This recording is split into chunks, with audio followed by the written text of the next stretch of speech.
بلهجة صعيدية تملأها الهيبة، ووقار يعكس تربية قرية الغريزات بمركز المراغة.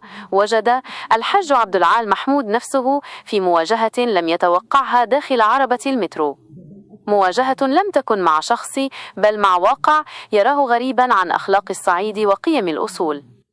إليك القصة في صياغة خبرية مثيرة تعكس هذا الصدام القيمي.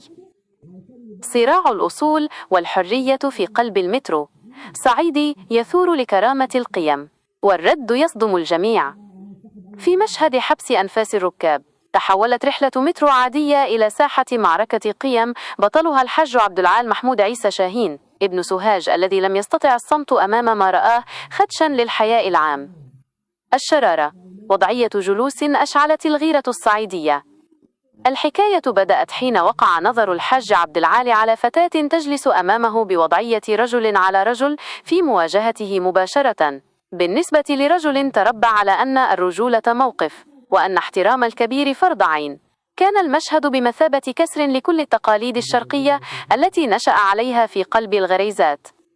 المواجهة كلمات من نار ورد فعل صادم. لم يتمالك الحاج عبد العال أعصابه، فانفجرت داخله غيرة الصعيدي الأصيل ليوجه عتابا شديد اللهجة.